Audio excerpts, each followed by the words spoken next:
and this thing sounds like a fucking windmill. Yeah, your house probably doesn't need a heater because of that stupid thing. It's like having an oven. Yeah. At certain times, my office does not need a heater. Yeah. You're actually kind of spot on. Yeah. That's the upstairs of my house. We got my PC office, and then my roommate, the manager of the gym's a gamer, and he's got a fucking PC that's like a audio 1 billion. Whatever your Audio Technica is, his is the 1 billionth, and his room is like 100 fucking degrees all day long. It's insane. Kyle has handle that. He has a heater for the his PC is gaming. insane. Yeah, his PC is insane. It's a little nuclear bomb machine. I don't know anything about fucking technology. I don't know shit.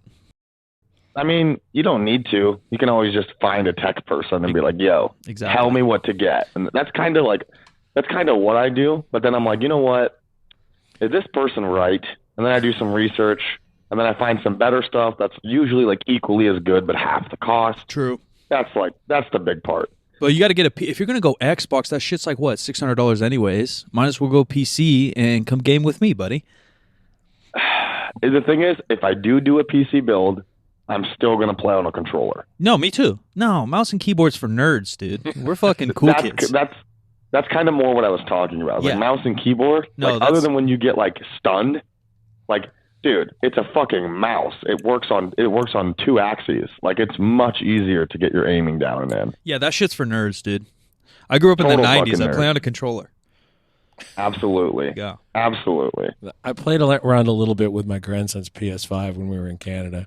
It's pretty cool. Yeah. The controller is really cool. The PlayStation, isn't it PlayStation exclusive? Is the new Harry Potter coming out? Oh, I don't know. I wouldn't. Fuck Harry Potter. Okay, dude. Look, you get one Star Wars tat and you're just going to hate on Leviosa? Come on. Can't we love them both? First off, I have 4 Star Wars tattoos. Okay. I only have one. I have none. Secondly, fuck Harry No, Potter. don't do that. I wanted to be your best friend. You can't do that, dude. I can name 6 fantasy series better than Harry Potter. All right, go. You can't fucking say that. I'm calling your ass out. Give me Fine, 6. And you can't do Star fine. Wars. You can't do Star Wars. Okay, then I can do 5. Okay. All right. All right. 5 it is. All right, 5. Hunger Games. Hunger Games is Better. solid. Hunger Games is solid. Yeah. Dune. Better. The new one? The book. No, and the movies in general. no, dude. You can't be a controller kid and be nerding out on books. We watch movies only. We're jocks in here. You're such a piece of shit. Okay. All right, no fucking Dune book. You're gonna say the Bible? We're not talking about books in here, dude. Fine.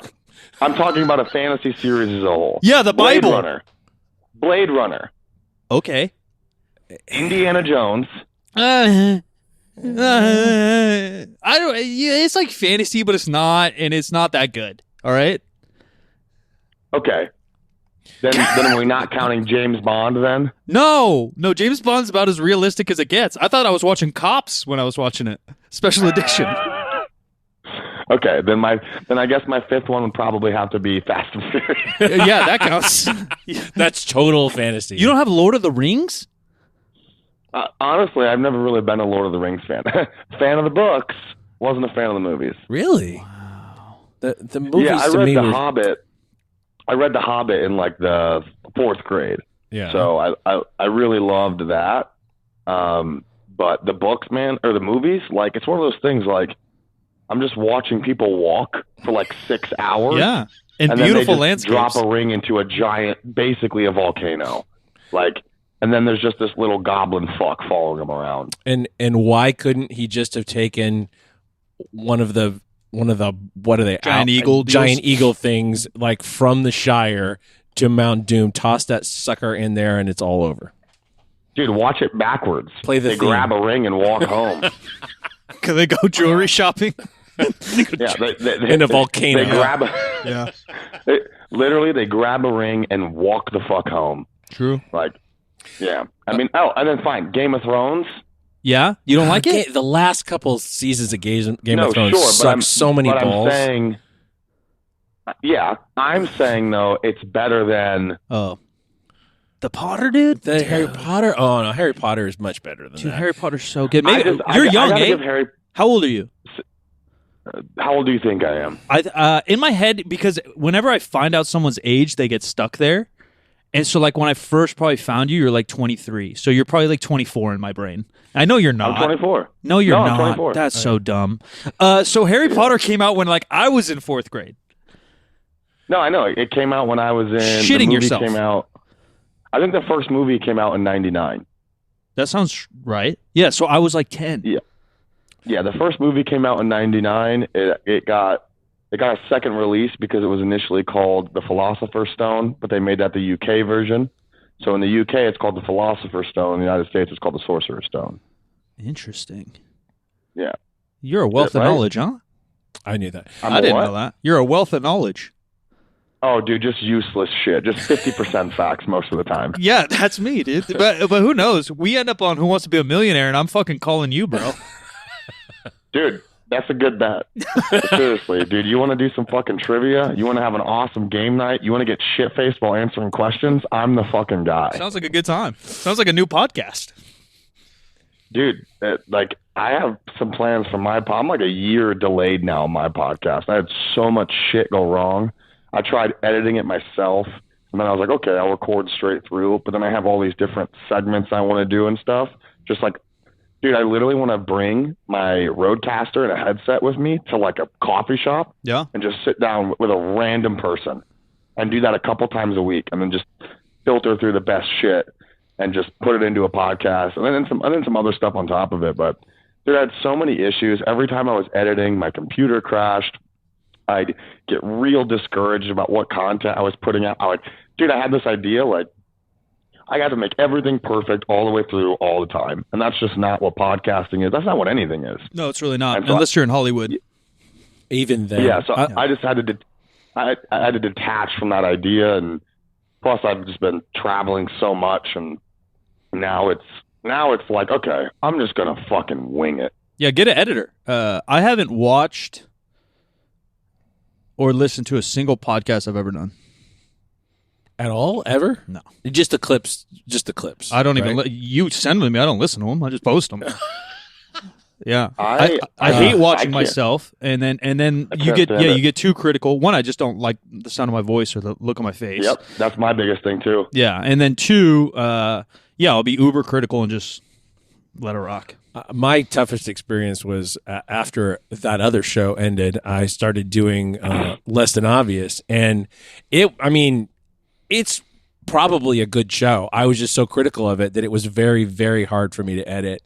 And I would find that I wanted to rearrange the interviews into a lot more logic. I was like NPR all of a sudden, and it made it really, really hard. I wish I was still doing that show because there was good stuff that came out of it, but it is just really hard, super hard. This show is easy because we go back to front and front to back, and there isn't anything like if you said a word that was going to like trigger a bunch of people, I would cut it out. Which is why we have you here. Which is why we're live on YouTube right now. Yeah. So we're here for the controversial takes. Yeah. I recently gotten I wouldn't even say into some fire, but this kid on Instagram like dumped like 440 pounds on the floor from his back with kilo plates and like didn't get a spotter and all this stuff. And I commented on it, and I said, well, this is retarded. And here's my thing, man. I gave up on that word. I gave up on trying to be politically correct on that word, because if we're speaking connotation and intent, nobody uses that word in reference to intellectually disabled people. I don't think so, at least. Yeah. I think the slang of that word has developed in a very different way. Joe Rogan talked about it on a couple of his podcasts too. He's like, he's done trying to be politically correct about that word because, and this is how I worded it, is like, if that's what comes to your head, if intellectually disabled people is what comes to your head when that word is used, like, that's your problem, not mine. That word has a very different social connotation, in my opinion. And really the only people who like really, really hate it are always people who were just like, blank social justice warriors. They're just like, they'll defend any cause of any potential offense ever, and then they'll just fry you for it. But why is it a thing the opposite when you're talking about like people that are overweight? Like calling somebody fat is rude, but fat isn't a medical term. They want you to use the medical term. which is obese, I guess. which is worse. Right. Like either way, we're describing something. Fat's a spectrum. Obese is you very could, specific. You could dial down a number. Yeah. Yeah. Either way, though, it's just all. Even if you take BMI out of the equation, it's still. Yeah, I don't know. I don't know where I stand on any of it really, because like everyone's such a piece of shit. Like the ones that are protecting like words, they're probably more pieces of shit than people that use whatever words you don't. You know what I mean? Like you're an angel, and you're going to come after me for using one word that you dislike. Like I guarantee you're a piece of, like you don't tip your fucking waitresses, you aren't nice to, you don't hold doors for people. Like fuck you, you know, like Mr. Altruistic. I think that the issue is that they're always fighting for somebody else. And they're always fighting for somebody else who hasn't asked people to fight for them in that way. Yeah. I think, you know, which I'm behind. I'm behind, you know, protecting people that maybe don't have a voice, and when you become quote unquote public figure, or you have an audience, I think there's some responsibility behind it, 100% to lead by example and do what you think is best, have some kind of moral guidance. But that doesn't necessarily mean that you got to be perfect. And I think intent, like Garrett said, matters way more than anything else. And then, how the world perceives like you just can't throw all these. There is a spectrum of no pun intended. There is a spectrum of like morality to it all. You know, but like there is like the N word is like in a different league. Like that guy has such history and stuff about it, but everyone like throws all these words in the same thing. Like you can't say this, you can't say that, you can't say the N word, you can't say that. You can't, like some things have 100% should probably just be deleted. But other things like I don't know how I feel about.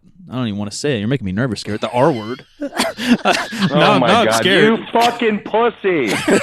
I don't know about that word either. What I don't understand about the word pussy is most heterosexual men find pussy quite delightful, and we use it in a negative connotation. Yeah, but see, that's the thing. It's a connotation, man. Intent. Yeah, pussy's often meanings. Great. I think. What do you think, pal? And you're using it, calling me something negative. You know, fair enough. That's good, right? Fair enough. But like I think I read a post once from a woman who had a son who was born Down syndrome. I mean, you can only be born Down syndrome. You know, you can't acquire it. But she had a son who was Down syndrome, and she made a whole post about the R word and about how, you know, it only bothers her when somebody says it and then they go and they look at her. And like, oh God, did I just offend her? And it's like, well, like what? Do you think her kid's a retard? Like that's what comes to your head. So I think that, like, again, an intent and when you use it and where you use it, just like all language, is what is the big difference maker there, in my opinion. Yeah, the anti-argument to that, and I don't necessarily agree, is that people think you're a bad person if you speak differently depending on who you're around.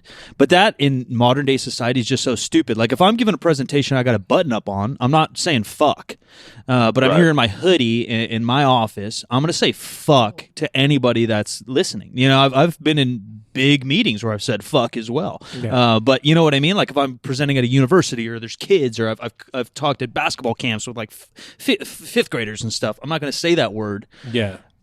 But I think understanding where you can use language is a kind of integral part of like human competency. You know, I think in like understanding language to a degree where you have to kind of manipulate your language based on who you're with, I think is a skill. I don't think it's the other way around. I don't talk. I mean, I'm kind of a different case. I kind of talk the same way to everybody, but for the most part, like the things that I talk about amongst friends. Sure. Versus what I'm talking about on a public platform like this, or even the words that I use, my actual diction, like it differs, and I think for most people it should differ. That to me makes the most sense. So,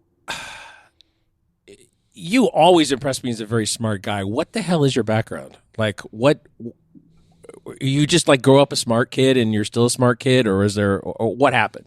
What happened? I mean, who hurt you with knowledge? Can't be that smart, dude, if he doesn't like Leviosa. Well, he doesn't understand wizardry. First and foremost, thank you so much. I really appreciate that. I guess if I'm going to speak off of like experience and what people have said to me versus what I actually think of myself, Yeah, I excelled in school in a very different way than typical kids. So, like in the classroom, I was always very far ahead of the other students as far as understanding and applying what we were learning, and I was always way ahead. But because of that, and I was in public schools my whole life, because of that, I never did homework. I didn't pay attention all that much. You know, I graduated high school with a 2.2 GPA, but I had an average test score of like a 97%. They allowed me to take essentially something similar to basically like a heightened version of a GED test to test into an honors diploma when I moved schools my senior year. Because I come in, I had every credit I needed to graduate outside of this school's a couple prerequisites. I had to take a couple of their prerequisite freshman classes because I moved states my senior year. And like this school was like so confused. They were just like, how do you have all of these credits? I did get pretty lucky and spent most of, between essentially 6th grade and 11th grade in a really awesome school system. But like my teachers kind of always said the same thing. You know, I actually got screamed at in the 6th grade by my English teacher, Mrs. Niemeyer. You know, I always thought this woman was very harsh to me and very mean, but it was quite the opposite. She cared a lot, but she screamed at me one day because I didn't do my homework. I was copying off a girl in the class just to have it done.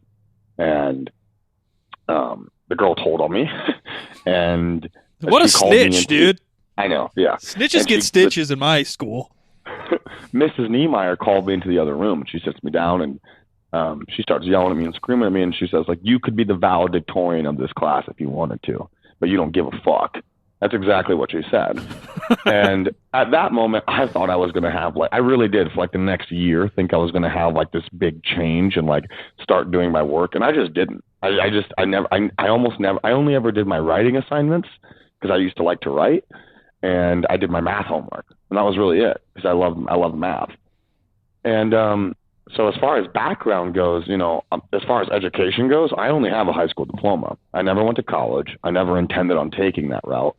But ultimately, I'm pretty blessed with having like a near eidetic memory. So if I read something, I almost never forget it.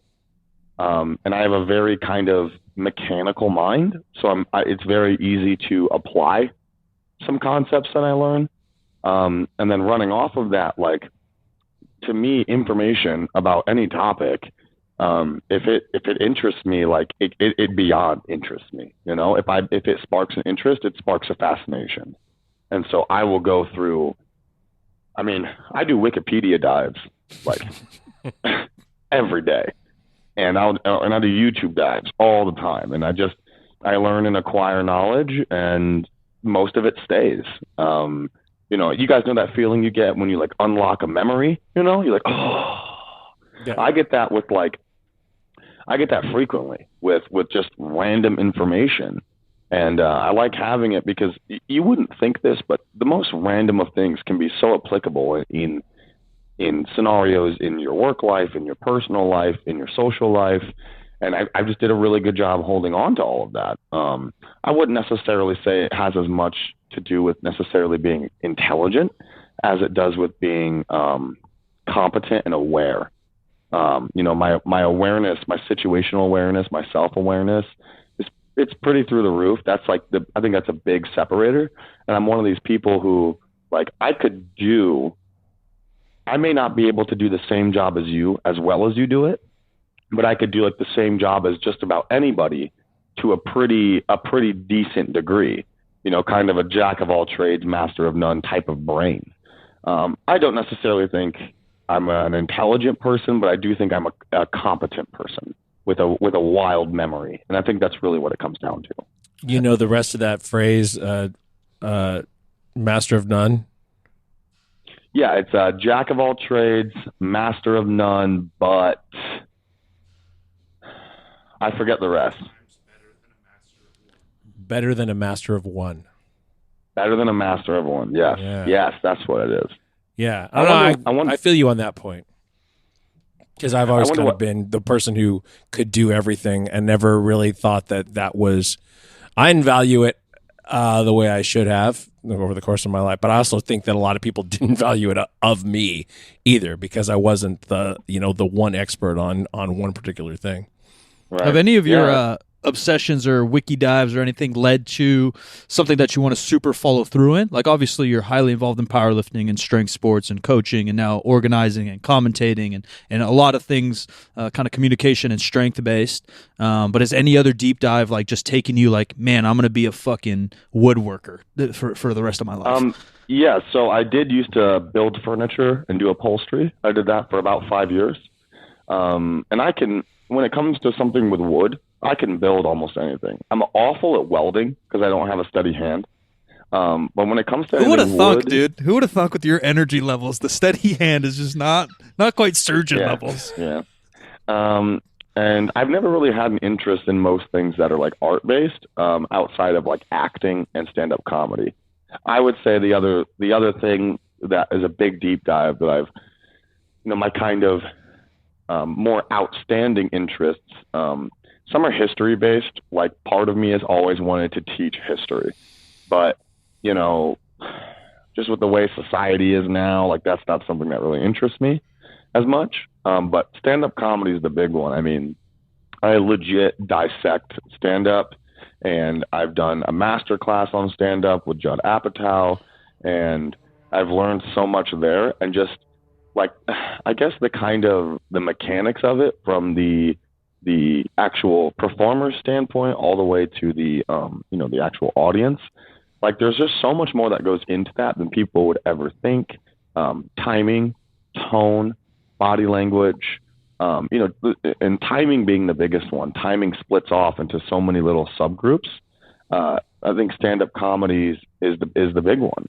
So I'm actually doing my first open mic night here in a couple of weeks. That's I'm pretty nervous about it. I've been writing down so much for years, and I have so many stories. Like, I'm kind of like, I'm a really good storyteller. I think that's one quality I have. I'm very good at telling a story, and remembering like smaller details, intimate details, nuances to how these things took place, and I'm able to verbalize that very well. And generally speaking, that's a good attribute to have if you're going into stand-up comedy. So I don't necessarily think I'll be successful in that field, but I think it'll be something I heavily enjoy, and it'll be a nice kind of outlet to have outside of powerlifting. Powerlifting used to be the outlet, but now, between consulting and organizing and commentating and competing and training and coaching, like, my entire life is powerlifting.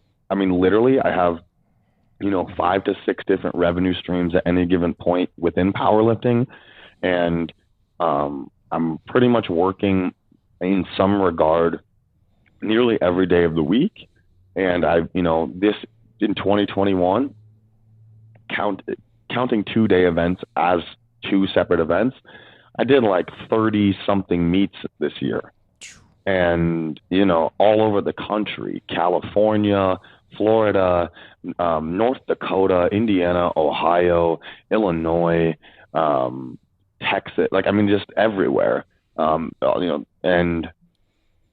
for me, it'll be really nice to have a new outlet, a creative outlet. I've put a lot of work into this sport, and I'm kind of like really changing. And I do take pride in this. I'm really changing the way meet directors, athletes, and spectators are approaching the sport as a whole. But, it's now become all work. It's not that the passion is dying. It's just that the passion is shifting. Yeah, so my hot take, I don't know if I've talked to Jim about it. The only person that definitely agrees with me is Barkwan. Agrees 1,000,000,000%. Like that stupid saying, like, do what you love and you'll never work a day in your life. We've definitely talked about that. Yeah, it's just dog bullshit. Shit. Yeah, it's just dog shit. You can love powerlifting, you can have passion, but like, you're not going to just get paid just to deadlift. Like, if you just like to deadlift, like even Jamal, who's the best deadlifter on the fucking planet, if he doesn't post on Instagram, if he doesn't coach, you got to do something, and you may not enjoy the things around there. you can, yeah, and that goes for anything. Stand-up comedy. If you're the funniest fuck on the planet, but you don't book shows, you don't get a manager, you don't get a tour, you don't brand, you don't market, you don't get sponsorships, you don't do a podcast, Joe Rogan ain't paid. Like, you're not getting paid anywhere. Like, you have to do things around it to actually make money. And chances are, I guess hypothetically, if you love talking to a lawyer on the phone and you love doing taxes and you love doing comedy, maybe you could not work a day in your life. But chances are you're going to come across something that's not fun.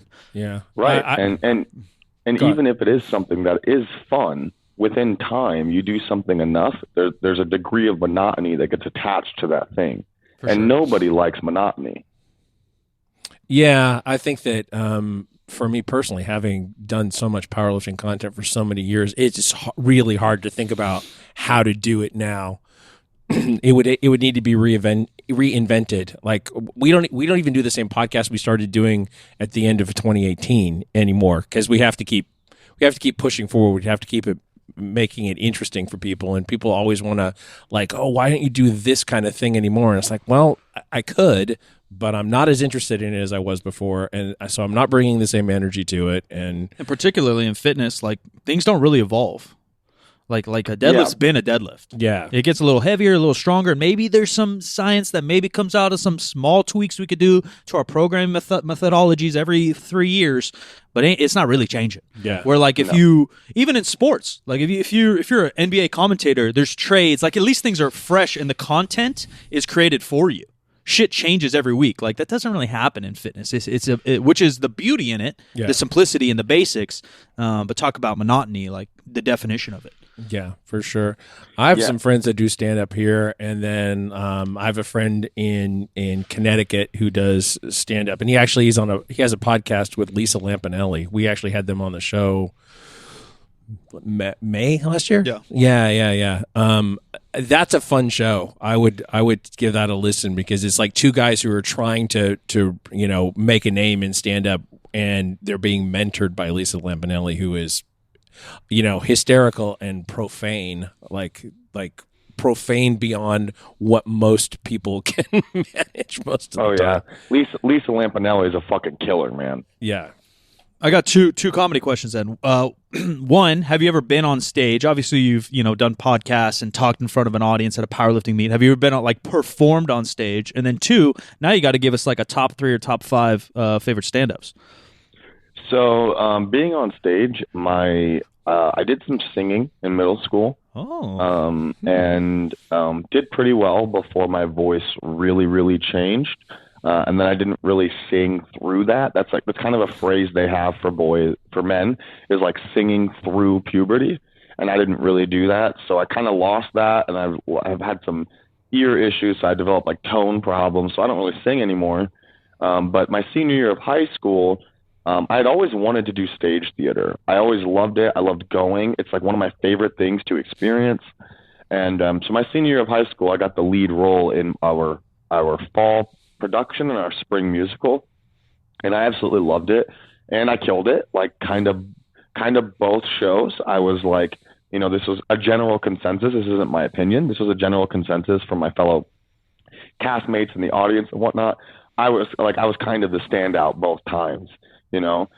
Actually, my first show, I had the most lines in the entire show, and I was the only cast member who didn't have a mic because I projected so well and I was so loud, so consistently. They didn't want to put a lavalier on me. And then the spring musical, you may have heard of this. Jim, you probably have heard of this, because I know you definitely know Carol Burnett. Mike, you may. I'm uncultured, dude, and you called it. You're right.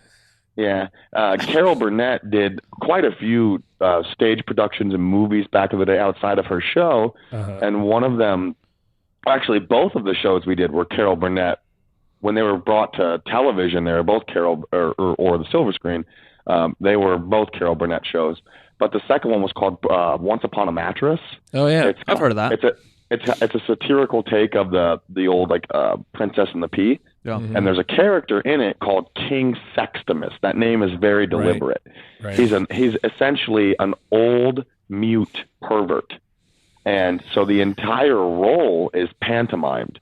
And it's not, and it is very hard to, like, I'm doing entire songs with pantomimed dialogue. I'm doing entire scenes with pantomime dialogue. And it was a really, my theater director literally, like, said, as far as high school production goes, just because of the lack of experience, it's one of the hardest roles in stage theater. And dude, I fucking murdered it. I know I murdered it. It was awesome. And then as for my top 5 stand-up comedians, I'll tell you my top one, and then the next 4 are like in no particular order. Yeah, so that's my fair. favorite stand-up comedian is absolutely, and has been for almost 10 years, Tom Segura. I discovered Tom Segura on Pandora about 10 years ago, because Pandora does there's a comedy one, and they just play bits, so 3 to 5 minute bits, and I fell in love with Tom Segura's style. After that, I would say Eddie Murphy, Bob Saget, R.I.P. Eddie Murphy, Bob Saget, Bill Burr, and I would say probably Dave Chappelle. And I know some of those are pretty basic, like between Burr, Eddie Murphy, and Chappelle. But if they're good, they're fucking good, dude. If your favorite basketball player is Michael Jordan, shut the fuck up, like. Right, yeah. Yeah, it's kind of hard. If there was anybody who, like, the way I do things closely resembles, as far as style, it's probably more like Burr. As far as the type of comedy and direction I have in that, I kind of try to emulate a little more of Saget and Segura. So, and ultimately finding my own style is like going to be the most ideal thing for me to do. And that is kind of already what I am. But like, having an inspiration more so than necessarily emulating a person. Sure. Those are kind of my inspirations for how I want to be, on stage. So, the biggest thing that freaks me out about it is all comedians say the same thing. You will bomb, and you have to bomb. And that freaks me out. and because I know it's going to happen. And, every time I've ever been on stage thus far, it's been a highly successful thing. So the first time I'm on stage and it's not, man, that's going to kill me. That is absolutely going to kill me. So there's so many. I haven't done stand-up comedy, but I've been on stage more times than I can count for acting, singing, orchestra, etc., band playing, and then seminars for the last 10 years.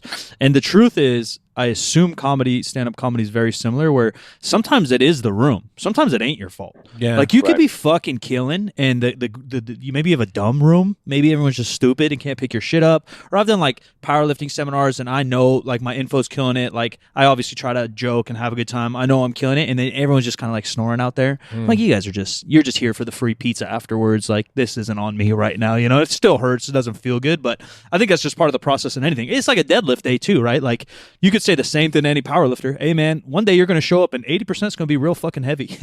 Like you think you're a fucking beast and you're not going to be able to pull 405 very fast. So get used to it, I did improv for a couple of years before the pandemic, and the comedy theater that I was doing this stuff at had a big stand-up competition. And I went and watched like a big chunk of it, and then they brought back like the top 10 for the next show before they, as the final. And it was earlier in the day, and for whatever reason, nobody was nearly as funny. Yeah. The second day, and their sets were pretty much the same as the night before. Their delivery was pretty similar, but the crowd was just not there for it in the same way. And like, I like to laugh loud and clap loud and stuff to sort of encourage people. A couple times I've been like in audience for TV shows and stuff, and I can tell if I listen back, I can tell my clapping, from other people's and stuff. So you try to be encouraging, but there's like almost nothing you can do. Yeah, it's energy. It's vibrations. Yeah, I've like heard a couple of guys talk about it, and like mainly Joe and Bill and Tom. Those are like the 3 I listen to the most, just because they're also like legit kind of pioneers for modern stand-up comedy, or how comedy is going to develop over the next 20 years. and they're all like, we could do the exact same set in a different city with a different demographic, and it just doesn't go at all. And the night before, I was in, Tampa or whatever, and it fucking slayed. Yeah. And so, like, I think to me, if I ever do something like that, beyond just like little open mic nights and improv, because I want to do improv too, because most of my good shit is off the cuff. And, so I want to do something like that. But I think that's the biggest thing for me. That's going to be like the hardest hump to get over is like, I think the first time something doesn't work, it's going to be really hard for me not to just like scrap it, And it's that R&D process of bits. And, I think that for me is going to be the toughest part. I think a thing about improv that people maybe don't get is that I found improv honestly pretty easy and never really was all that nervous going on stage because you're not going on by yourself.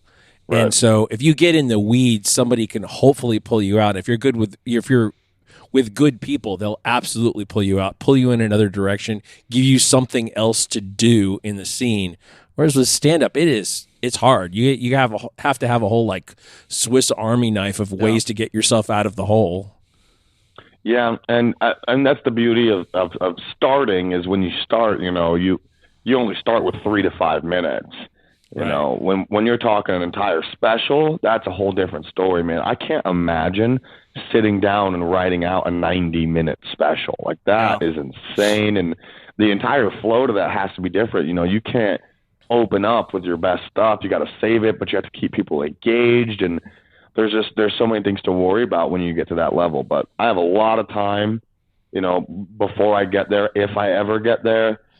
And second to that, man, I've been learning a lot about, when people are setting up their kind of bit, they do a little like, just like a setup into it, and they kind of flow into it, and then they'll find out that, the pre-punchline bidding is what it's killing, and then no one gets the punchline. So there's a lot of factors to consider. Really, ultimately, I'm just like a very anxious person. So like, I'm like, I want to get it right so bad. I want to do it right the first time so bad. And it's like, I just got to kind of throw that out the window and just try to own it, Yeah, it seems like definitely a professional hobby, an art form that you just have to do a shit ton of. Like, there's no way about it. There's literally, even if you're the funniest dude ever and you can make, a table of 20 people laugh at dinner, like, it's just not it until you're on stage probably 5 times a week for years. Yeah, which is cool. I've practiced so much in social situations. People don't know that, but I have practiced so much, and I'm not that I'm necessarily a funny person, but I've practiced so much, and usually it works. But there's different elements to consider. A lot of these people know me personally. They know how I speak. They've kind of adapted to that style. So it's one of those things where, and I'm in St. Louis. And so my first open mic night will be in St. Louis. So it's definitely going to be a type of demographic I'm not as used to. And, it's not my friends. It's not people who know me. So, yeah, like even talking about it, like I'm getting butterflies in my stomach. I'm getting nervous, man. So how did you, I hate this question, but I'm going to ask it anyway. So how did you encounter powerlifting? And because you have dived deep, it seems to me, into the whole thing. How did that happen, and why, and what sustained you in it? So yeah, obviously the interest peaked first as a lifter. I talked about this a little bit on another podcast, so I'll spare some details, but I was addicted to drugs at a pretty young age. I'm one of 17 kids. I have a very packed household. There was a pretty big lack of supervision. Did you grow up with 17? All in the same house? I mean, the most kids we ever had in the house at once, because there's age disparities, is 14. So, that's a lot. But there was never a time in my life where there weren't at least 5 of us kids in a house, at least. So where do you sit? Where do you sit in the numbers? Are you youngish, oldish? Middle. Dead middle? I sit right in the middle. And the majority of my older siblings are boys, and the majority of my younger siblings are girls. So I just lived a pretty unsupervised life, and I was also the middle child, and my whole family smokes, and cigarettes. So I started smoking really young. I started smoking at 10 years old, hence the like borderline stoma in my voice. And that just kept kind of rolling. By 11, I was like smoking weed and smoking K2. By 12, I was using pills. By 13, I was using heroin. And it just kind of steamrolled that way. And so I just dug myself into a kind of a hole. And honestly, I kind of left that more out of vanity than anything. I like literally looked in a mirror and it was like I hadn't seen myself in 2 years.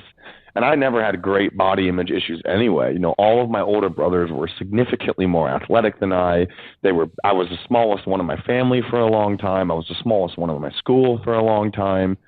You know, between 8th grade and freshman year, just that summer, I got 9 inches taller. You know, it was crazy.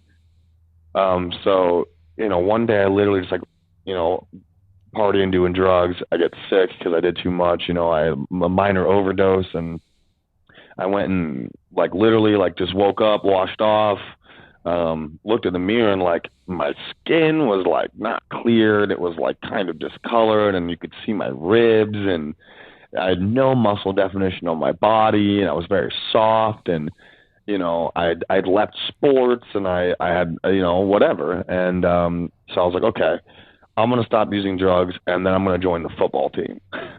And so going through the withdrawal process was fucking brutal because I didn't do it medically.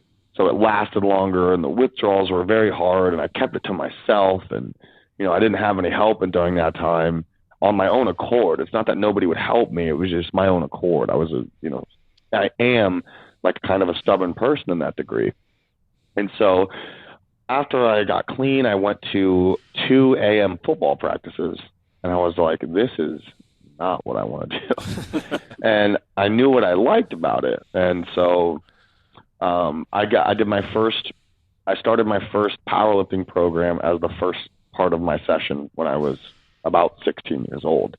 It was How'd you even find that? Just through football practice, like the meatheads on the team? How'd you even know what powerlifting was?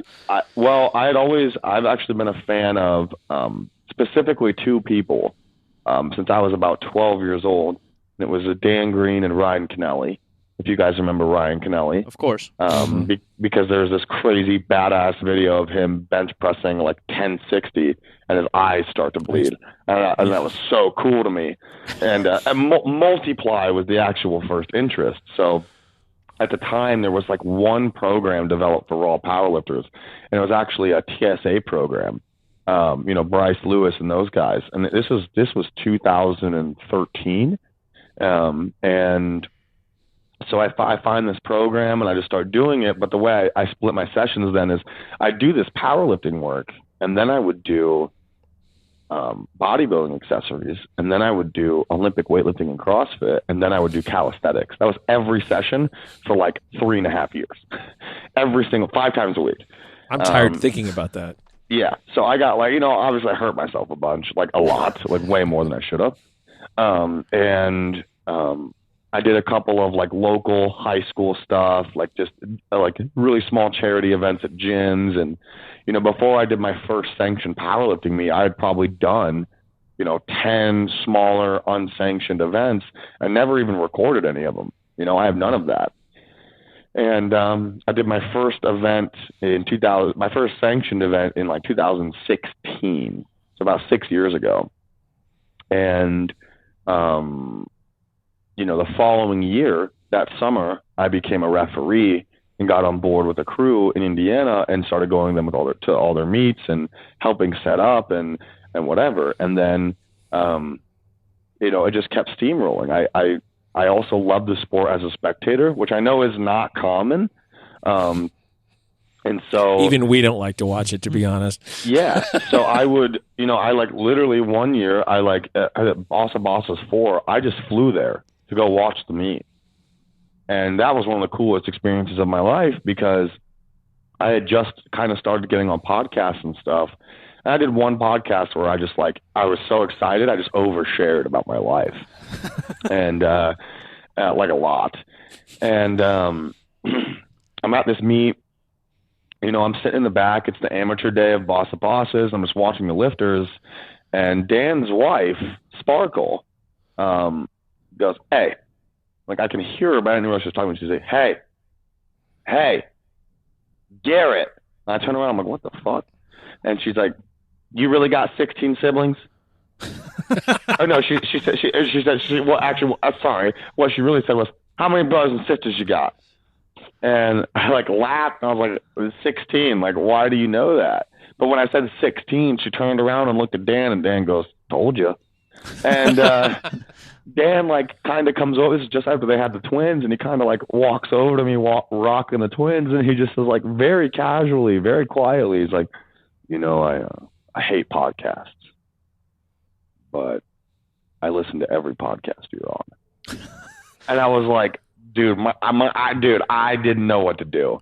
I read about Dan Green and Men's Health and Fitness, for fuck's sake, I have pictures on my Instagram from 2014 of a picture of me sumo deadlifting side by side with Dan Green sumo deadlifting. A little dream board. Like, oh yeah, and I was just like, this is like, and then dude, he took me out that night. He got me dinner. It was crazy. And then, I did the Kern one year. I was the youngest competitor at the 2018 Kern. And then every year after that, Gracie had me on in some sort of, like facilitative capacity. One year I just helped her set up the meet and run the meet. Another year I commentated. Another, just always doing something. And then I became a meet director, like officially a meet director. I did a couple of meets, they went super well. And just like, I started coaching when I was 16, and I coached for free till I was, I begged people to let me coach them. And I coached for free till I was about 20 years old. And then, now it's my full-time job. And, it just, things kept steamrolling. And I just, was fortunate enough to not have the arrogance to try to do everything alone. When it came to the event stuff, I was like, okay, this person's amazing. This person's amazing. This person's amazing. I'm going to have all of them here. And we're going to make the best event, regardless of Fed, regardless of these things. And that's how it works. And it's all worked. And so, I don't know if you guys have checked it out at all, but, check out the live stream we just did for the Hybrid Showdown 4. You have not seen a live stream like this in powerlifting ever. It's stacked. It's stacked to the roof, dude. Lifter data, multiple videographers, still cameras, running scoring, commercials, ad space, commentators, interviews, the whole thing. It like my objective when I started this sport was to make it a sport, and it's what we've been missing. We've been missing the legitimacy, and so that is really what keeps me going in the sport. I've had to kind of take a back seat as a lifter a little bit, I didn't burn myself out, but I made some poor decisions early on in my untested career and pushed some things too hard. Hey, this is a very PC answer, dude. What the hell are you trying to tell me? And no. And pushed some things too hard. And, after a while, I was like, damn, like I have to really take a back seat. I have to take a couple years to be not as strong just to build that back up. So as of recent, the kind of fire to be a lifter has sparked again. And, I have some really big goals for my next contest, and, I'm really excited about those things. But ultimately the objective is to just kind of be the main catalyst in making this sport a real sport. And as of now, there's a lot of contributors to the visibility that the sport has.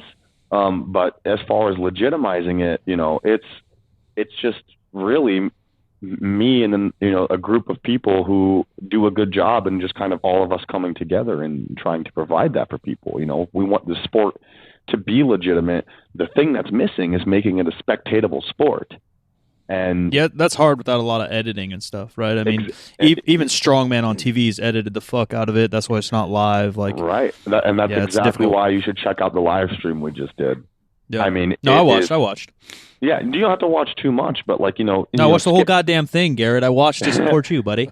Watch a couple lifts, listen to the commentators, watch when they do interviews, and watch some of the ad space, and you'll see like it's a very well thought out thing, and we're working on adding even more stuff in the future. We want to start making, stats a little more efficient. You go and watch my model of how I want to be. If you think of individual sports, the only individual sport that comes to your mind 99% of the time is MMA and combat sports.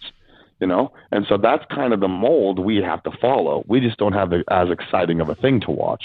Yeah. So, it's, doing more interviews, listing more stats, making it more ingestible. And, with that, we'll never be a UFC, but we can follow that path and marginally have some of the same successes and some of the same visibility that, something like that has. And it's been, I've been pretty active in the sport for, a little under a decade now. And being as young as I am, I have this kind of opportunity to, pick up on the mistakes of past people. And again, I'm pretty blessed with this kind of lack of ignorance where I'm willing to, change things and alter things if that's what's ultimately the best thing to do. And that's really, that's the main fuel, is just knowing I can be a big working part in making it a sport where a lifter can live off of it. There's a few people doing it now, John Hack, Yuri Belkin, Jamal a little bit, and these people really are starting to make a living, but the only way they're making a living is by winning X meet.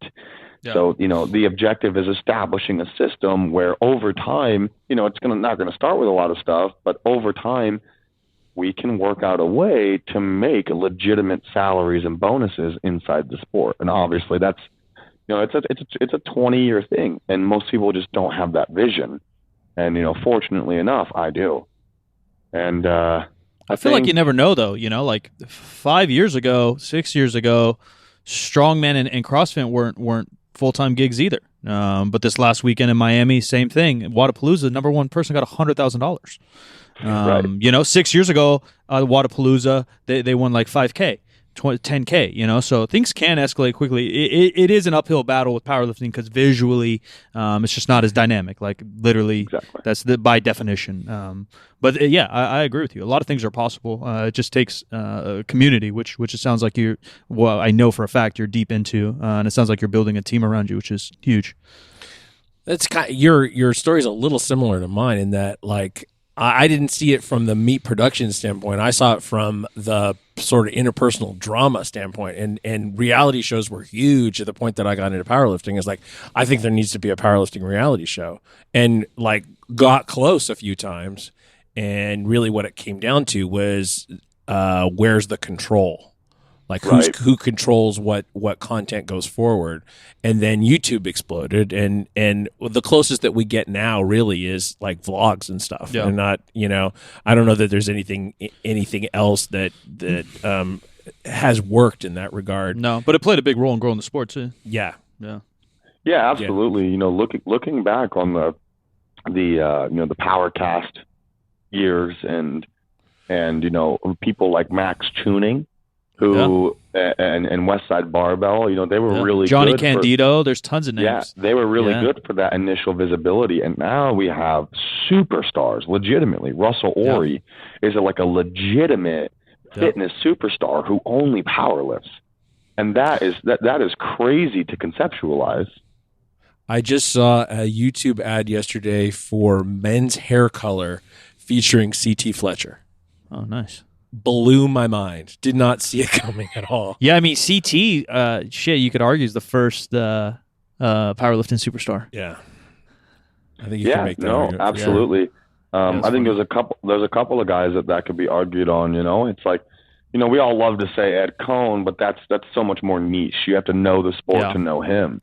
Where I would even argue, and I know this may be controversial for this podcast, but I would even argue that somebody like Mark Bell was kind of a superstar for not as much as a lifter, but just for how did that happen?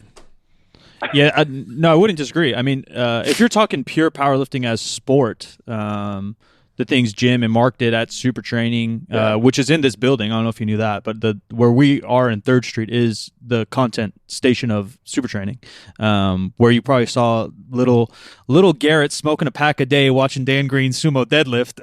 The video was probably filmed here. Backyard meet of the century. Yeah, all those backyard of the meets with Stan and Dan and everything was in this facility. That backyard meet of the century is probably one of the only old meets I still watch frequently. Yeah, so that's our gym now. That's 3rd Street. And so like all that, I would agree with if you talk pure niche, because even Max Tuning, and shout out to Max, I love Max as a content creator, a businessman, and as a buddy. But he like vlogged and ate at Chipotle all day and then did like a deadlift comp, and he's a powerlifter for sure. He's competed. But if you're talking just training sessions, yeah, it was early Super Training days for sure. Absolutely. Stan Efferdings, etc. Dude, I had a life goal of getting on Mark Bell's podcast one day. It ended up being pretty, not as I glorified it. You didn't do it while we were there. Actually, Jim, I'd love to tell you this. You were my favorite person on Mark. All right, dude. Did you say that for like when I wasn't here? And you're now my favorite person probably ever. So go on. No, truly. I think a lot of people like to look at a face, the face, and at the time, the face was kind of Mike and Mark. And I could, at the time, again, awareness. I knew that without Jim there and setting those things up and doing those things, the level of production that was established there and the professionalism to it wouldn't have been there. And, your inputs were always a little more well thought out and things like that. So actually, yeah, Jim, that's actually a true thing. This isn't a brown nosing thing, man. This is all right, dude. Well, you'll have you on for another episode. I understand what you're trying to fucking get at, dude. I was looking the other day on my Facebook, and it's like we've been Facebook friends since 2016, and like without having a lot of conversation, except every once in a while on Instagram. It's like, well, that's a thing. I made a lot of friendships during that time that had more and less amounts of actual interaction. Yeah. But welcome to Mark Bell's Powercast with Silent Mike and Jim McD. That was like, I lived for hearing that. I really did. That was an old training partner of ours' voice. Sounded fucking fake. Yeah, that fucking guy was in town this last week and did not come and see us. Where'd he move? He moved somewhere out there. Indiana or some shit. I think he's in maybe Kansas. I don't know. It all kind of blurs once you get past Colorado. Mr. Dick Lickerson. Oh, I can be the new voice for you guys. EA Sports. It's in the game. That's good. Yeah, I'll take an intro. I saw a meme just today. It's like when she's in the bedroom waiting for him to show up and she hears EA Sports, it's in the game in the other room. So not going to happen. But yeah, I appreciate what you're saying. And I hear from people kind of all the time about how big a deal all that stuff was to them back then. And we know idea. And it wasn't really like we played around with a lot of stuff and hoping that Bigger, Stronger, Faster would make our media explode and all that shit. But it was really the podcast that pulled things together.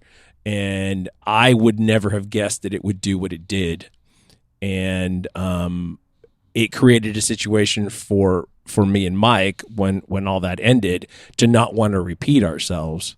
Because of what we'd done, but like really everybody wants us to repeat ourselves, and so it takes a mix of those things as we go forward. Maybe we get a guy with the last name Fear to move to Northern California. Yeah, we get a third podcast host. Yeah, and who knows where things takes us? In this beautiful strength world. Maybe some sexual tension. Maybe some wonderful conversation.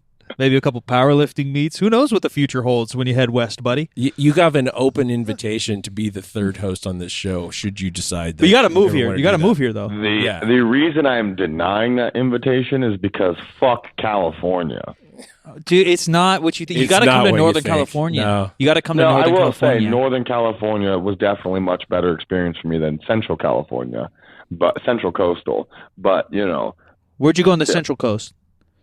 Did you go to like Monterey or something? Let me take you on a little tour, dude. It'll change your life. Dude, I'll take it. No, I will say my favorite spot in California is San Diego. San Diego's amazing. Yeah. I love San Diego. Yeah, it's beautiful. It's hard to argue. Yeah, as for a third podcast host, man, I kind of get talk about that every time I'm on a podcast. There's always like a weird conversation of like unofficial co-host, and I kind of love that. So I'd much rather be that like fun surprise versus people having to hear my annoying ass fucking voice every day outside of my own podcast. Or even just doing it, dude. Like we said, like I do enjoy podcasting, but I've done it for 10 years almost. Like it's just like anything else. You start to fucking like, damn, I've had so many rounds of this thing. It becomes work. It really does become work, regardless of how much fun or the new conversations or the new news, or it really is just. Well, this doesn't feel like work, which is why we're making this offer. So, yeah. Well, too, you have conversations with so many people, and you realize how many people just. There's nothing to them. Yeah, you're telling me. And that has to be a killer. I mean, those conversations have to be tough. It's just like the whole thing, along the way, you're just forcing and still getting nothing out of it. That's actually part of the reason I didn't want to do my podcast as a typical, kind of the more of the kind of direction I want to go is something in kind of similar to like what Chris D'Elia does, where it's more of like kind of social commentary from me and just kind of like a practicing of bits and just like more fuck around solo and occasionally have somebody on. My brother and I were talking about doing it together because one of my brothers has just this phenomenal public personality that would just be great, but he's a fucking flake, Shout out, Mac. I know you're going to listen to this, and we did a really awesome job recording our first episode, and then you never came back. So nice. It's one of those things where, Joe Rogan talked about that too, because he's like legitimately been podcasting for like 15 years or something, like literally since like the first podcast slot on iTunes opened up, and that's what he talked about is like it's just years of having these conversations that a lot of the times you don't particularly enjoy. And, right. Well, if you think of him, though, compared to even what you would do in strength, like he's been in Hollywood from before his podcast. So like his guests are so curated. Mm-hmm. You just grab a random person with a big bench press. Good fucking luck. Oh, yeah. He's at least dealing with like amateur comedians at the worst, who at least have some personality to chat with. Imagine 2011 just talking to strength folk that have never talked to a microphone in their life. Yeah. Yeah, you're like, oh, fuck. Especially considering how fringe a lot of it was then. Back then, it was very fringe. It was very... The characters are different. You think about Lehman, and he's like, I think about what I would do if somebody kidnapped my girlfriend. How you doing, man? You want to do a podcast with us? Like, fuck, man. That was intense for just trying to have a 30-minute conversation, bro. Yeah. This is true. Yeah. This is true. To shift gears just a little bit, going back to the live stream, I watched the deadlift flights. That's what I had time to do. But the thing that impressed me about the people I was seeing on screen is like when I was intimately involved with like being at national meets and being there with lifters and helping out and filming things and whatever. The average age was old. Like everybody was old, and that is not what's happening now. You had a few older lifters in this meet, but yeah. What would you say, Garrett? The average age of the elite day of the hybrid was 27, 28. Yeah, that's exactly right. Yeah, that's wild. Because I would say, even I mean, besides the Little Bridges and like Pete Rubish at the Backyard of the Century, like even still, average age 30, 35. Yeah, well, and then you go to a geared powerlifting meet, it was 35 and much older. Yeah, dude, the sport now is wild. There's a kid, you got to look him up. He's 17. His name's Liam Newell. This kid is 17 years old, like 170 pounds. This kid's about to deadlift 800 pounds legit. Stiff bar, drug tested. Like, you would never know this kid's a lifter, bro. And the average age of like the really high level competitors now is like no higher than 25. And now in 2012, 2013, when I started this, dude, it was like there were some people doing the kind of daily undulating stuff, but it was fringe. Back then it was bands, chains, triples, speed days, dynamic day, whatever. And like now we have an approach that, permitting you can put your ego aside, where you can have 20 years of straight competing and progressing through all 20 years. Yeah, so easily. We think it right now is nuts, dude. 10 years from now, dude, there's going to be 10 people who've pulled 1,000 in comp. There's going to be 5 people who, there's going to be somebody who at some point squats 1,100 pounds in sleeves. There's going to be people benching. That's not that far out, buddy. Right, that one's real close. Yeah, there's going to be people who are benching, 700 pounds in full power. That's happened, but it's going to be even more common. Dude, John Hack just benched 589 at like an RP 9 in a full power meet at 205. He took the all-time 220 record that was just broken after like 25 years. Like 4 months later, 15 pounds under the weight class limit. Like he just didn't want to finish his cut. Like literally, he just texted me. He's like, "Hey, if I go up to 220, am I still allowed to get prize money?" I said, "Yes, this isn't technically a nationals event, so you can change weight classes." He goes, "Yeah, I don't want to finish the cut, so put me in the 220." And then he gets the all-time world record total and bench. Like for about 10 minutes, he held the all-time world record total in 3 weight classes. He held the full power deadlift in 1. And the full power bench press in 2 or 3, and like, dude, it's so nuts. Seeing what's happening to the sport is like, the people who we saw once in a lifetime 20 years ago are now popping up every 3rd fucking week. It blows my fucking mind. Yeah, it's just the talent pool. I mean, as the sport becomes more popular, more people know what a deadlift is, more people know what a squat is. Whether you want to say YouTube or CrossFit, it doesn't really matter. But it's just more popular to have a barbell in your hands, and it's more popular. You're going to get guys that played 1 year in the NFL, and they're 20 years old, and now they want to powerlift. And guess what? They're genetically way beyond my ass. Yep. And they're going to be real strong. Dude, like I remember in 2014, Kevin Oak pulled 700 at Reebok Record Breakers, and the internet fucking broke, dude, at 242.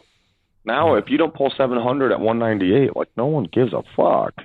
It's so crazy, man. When I was 19, I squatted in the low 7s, and I benched like almost 4, and I pulled in the mid 7s, and like it was fucking insane. Now it's like okay. I mean, there's 185-pound guys. Like, dude, Russell just took 650 for 5 at 183 pounds on squat. And his bench is finally moving. He just benched like 465. Yeah, man. It's stupid. It's like, exactly what you said. People, we've been talking about this for a long time, is because the visibility and exposure of the sport has grown, the talent pool is much, much bigger, and we're getting real athletes to do the sport, not people who burnt out in other sports in high school, and it's really altering it, man. And and that's the other reason I think the potential to become more visible in a public sphere outside of powerlifting is plausible. Because ultimately that has to be the goal, is making the sport digestible for the normal person. And there's a lot of factors that go into that, but I think it's attainable. I think an interesting thing that I've noticed lately is that like stories from Barbend end up on my Google News page. And not necessarily because I chose to have powerlifting show up on my Google News page, but it just does. Yeah. For whatever follows me around, I guess. But Barbend has gotten huge. Yeah. Shout out my boy Jake. Jake was a big piece of that a couple of years ago, really growing that thing out.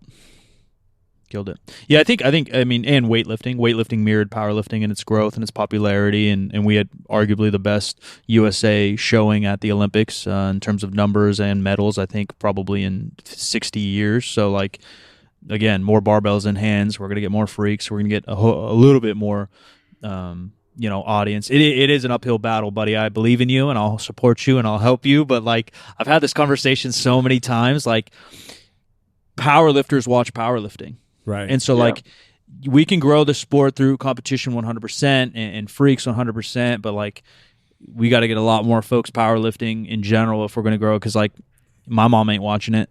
Yeah. My mom may watch the Super Bowl. You know what I mean? Like, they're she knows who Peyton Manning is. It's going to be hard I'll tell my mom about Jamal, but she may not care. I'm sorry, buddy. Sorry, no, Jamal. but I mean that's the thing, though, man. 15 years ago, nobody cared about MMA.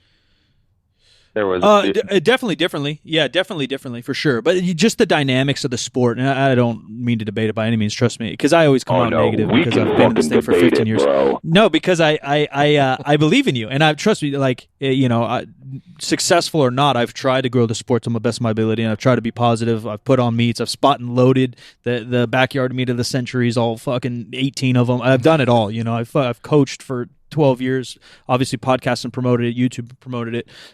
It's just difficult to get people to want to watch it. It is just purely by the foundation of the sport. Right. I noticed I watched Encanto a couple of days ago. I don't know if you've seen it, the new Disney. Bits and pieces. Okay, so like everybody in this family gets a gift from, it's all enchanted, whatever. And the person who gets to be strong is a girl.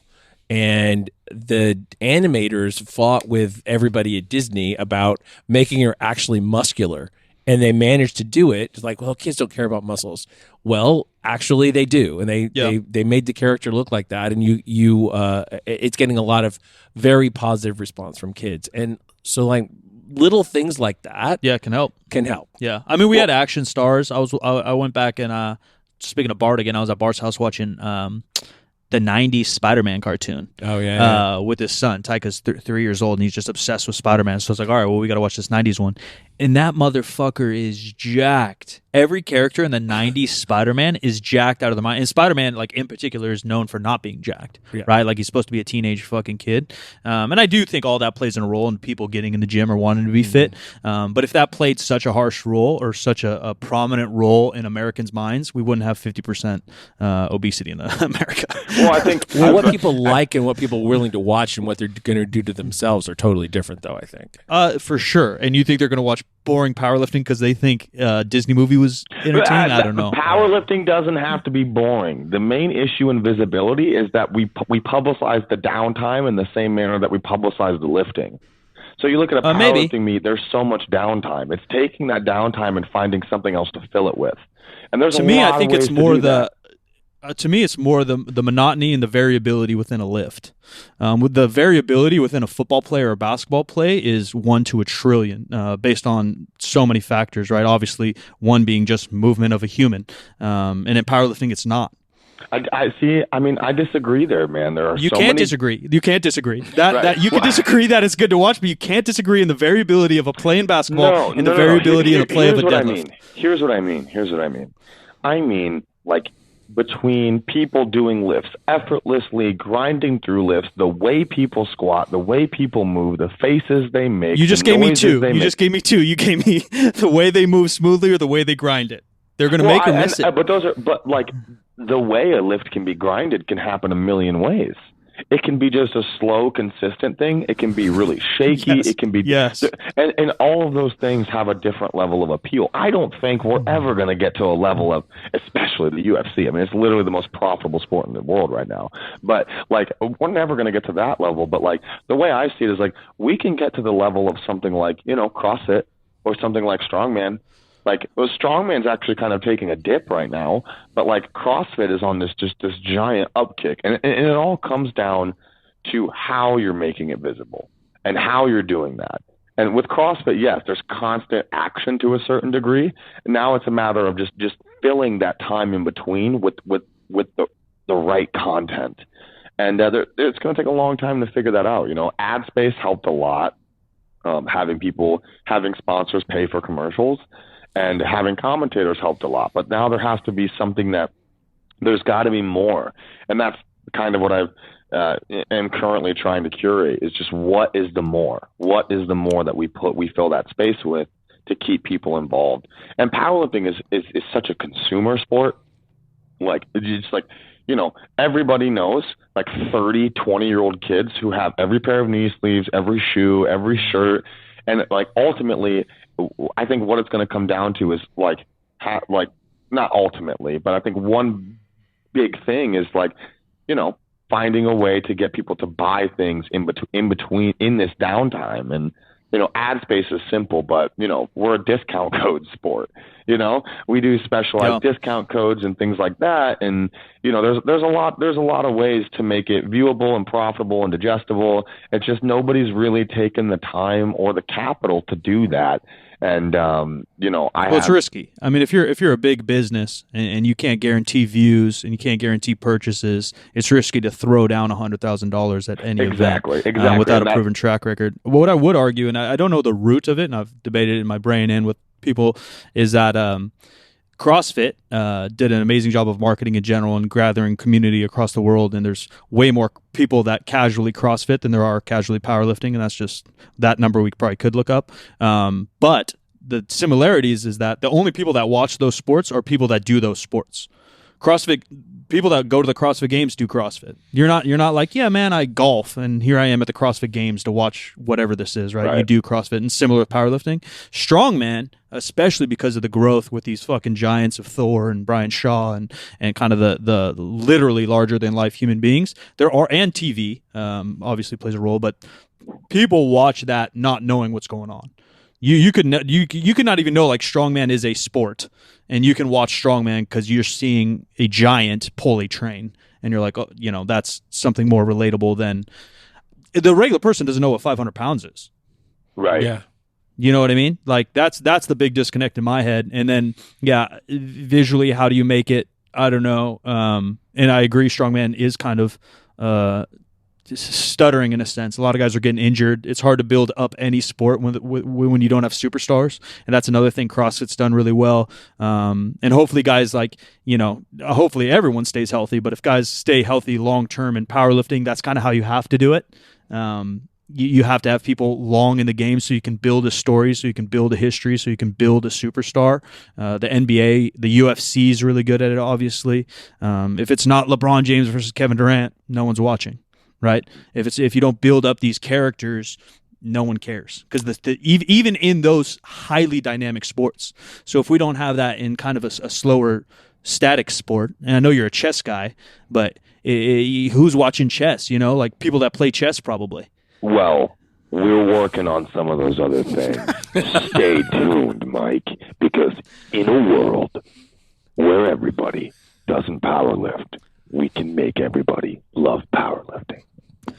I hope so. Power to you. On that note, where can people find you, man? People can find me on Instagram at not Garrett Fear. Does someone already have the just not? Double negative. I double knotted it. I did not the first time, but then people were actually confused. They thought it was a troll account. So I decided to go with the double negative. So you can find me on Instagram at not Garrett Fear. And coming in the next couple of months, you'll be able to find me on iTunes and Spotify under the Fear and Other Drugs podcast. Nice. Easy. Ladies and gentlemen, thanks for listening. Be sure to check out all Garrett's stuff. He's doing great work, great lifter coach, and doing good things for the sport. I'm Sam Mike. Everyone to find me. Brand new episode every single Wednesday. I am at the Jim McD on all the social media. This show is 50% facts, where percent is a word and 50 is just numbers, and we will be back at you next week with a documentary.